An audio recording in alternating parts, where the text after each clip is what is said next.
नमस्कार, नवभारत टाइम्स में आपका स्वागत है। आज हम रणवीर सिंह पर चर्चा करेंगे। उससे पहले एक दो बातें बताते हैं। जैसा एक योग टीचर है और न्यूडिस्ट भी, वो यूट्यूब पर न्यूड ब्लॉगर नाम से चैनल चला रही हैं जिन पर करोड़ों व्यूज़ हैं। कुछ ने गालियां दी हैं, अधिकतर ने सराहा है। वो घर में न्यूड रहने के टिप्स बताती हैं।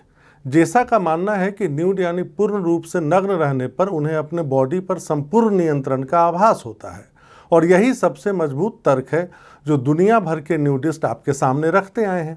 भारत में ओशो ने भी इस पर अपने विस्तार से विचार रखे थे। स्लाइटली क्रेजी वीगन चैनल चलाने वाली एमिली वॉल्श को लगता है कि न्यूड होने के बाद वो नेचर के काफ़ी करीब महसूस करती हैं। चाहे जैसा हो या एमिली, ये सब जब न्यूड होने की बात करती हैं तो सेक्स से इनका कोई लेना देना नहीं होता। ये उनकी ज़िंदगी है, हर पल की ज़िंदगी। इसमें सेक्स का स्थान उतना ही है जितना न्यूड कल्चर का विरोध करने वालों के जीवन में है। आज से 6 साल पहले स्विट्जरलैंड की सरकार ने बीच सड़क पर यानी चौराहे पर बॉडी फ्रीडम मूवमेंट को सपोर्ट किया था। इसमें हर उम्र के लड़के और लड़कियां कपड़े उतारकर अलग अलग भाव भंगिमाओं में अपनी आज़ादी का प्रदर्शन कर रहे थे, यौन आकर्षण या उत्तेजना से कहीं अलग। दुनिया भर में बॉडी फ्रीडम मूवमेंट चलाने वाले भी हैं जो न्यूड होने को बुरा नहीं मानते। सबसे पहले 1968 में मिस अमेरिका कंसर्ट का विरोध करते हुए लड़कियों ने अपने ब्रा उतार दिए थे। अब तो हर साल 13 अक्टूबर को नो ब्रा डे मनाया जाता है। अब आप सोच रहे होंगे कि न्यूडिटी पर इतने ज्ञान की ज़रूरत आज क्यों पड़ी, या फिर आप समझ गए होंगे कि रणवीर सिंह के न्यूड फोटोशूट से इसको जोड़ने की कवायद चल रही है। तो एक तरह से आप सही सोच रहे हैं।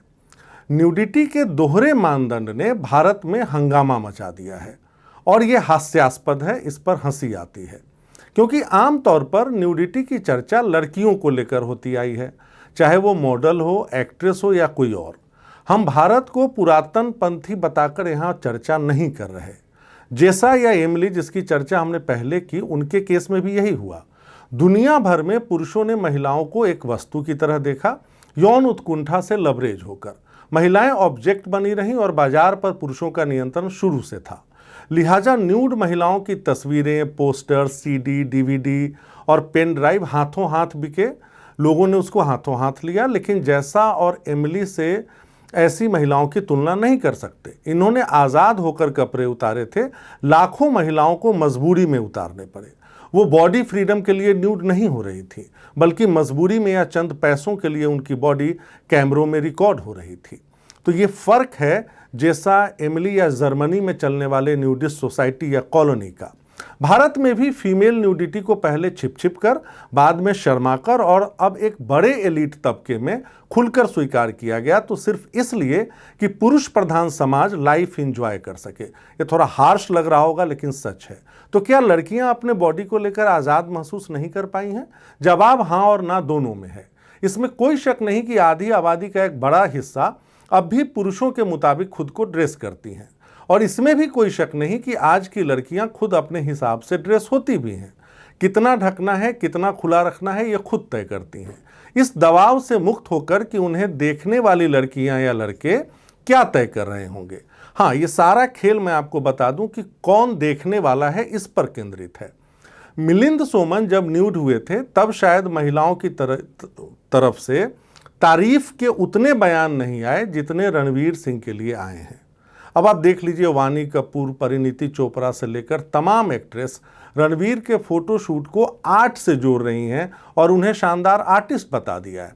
लेकिन सबसे सपाट बात अगर किसी ने की है तो वो डर्टी गर्ल की एक्ट्रेस विद्या बालन ने की है। आज उन्होंने बेलाग कह दिया, अरे हमें भी तो आंखें सेकने दीजिए। इन 6 शब्दों के बयान ने देखने की परिकल्पना को पलट दिया है। जर्मनी में तो न्यूडिस्टों की कॉलोनी है जहां न्यूड मानो जेंडर न्यूट्रल हो गया हो। लड़की हो या लड़के, एक दूसरे को न्यूड देखने से उन्हें फर्क नहीं पड़ता, यानी नॉन सेक्सुअल न्यूडिटी।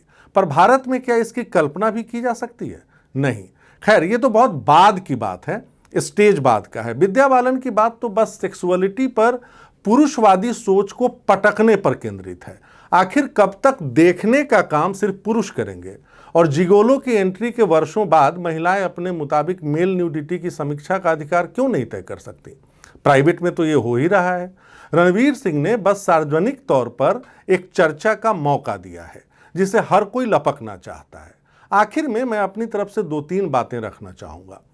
लड़का हो या लड़की, न्यूड फोटो शूट कराना या न कराना उनका अधिकार है, क्योंकि ये पब्लिक प्लेस में नहीं हो रहा। अब आप कहेंगे कि गलियों, सड़कों और पार्कों में क्या दिक्कत है, चूंकि यहाँ पे अपने अधिकारों की बात करने वाले बहुत पैरोकार हैं। जवाब होगा कोई दिक्कत नहीं, लेकिन इसके लिए ये देखना होगा कि वहाँ के लोग मानसिक तौर पर तैयार हैं या नहीं। वैसे भी इससे फर्क नहीं पड़ता कि शूट कहाँ हुआ, क्योंकि शूट के बाद वही तस्वीर या वीडियो आपके घर तक बस एक क्लिक में पहुंच जाता है। तो स्वाभाविक तौर पर छोटे बच्चे बच्चियों को इसके बारे में समझाना भी आपकी जिम्मेदारी है। रणवीर से एक सवाल यह भी है कि क्या ये शूट बतौर आर्टिस्ट कराया आपने?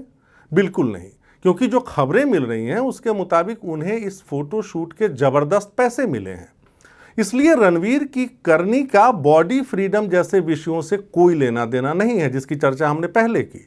ये कॉमर्शियल एक्टिविटी है और इसे विद्या बालन की स्टाइल में ही देखना चाहिए। आज के लिए इतना ही। सोमवार को हम एक और विषय पर आपसे रूबरू होंगे। तब तक के लिए नमस्कार।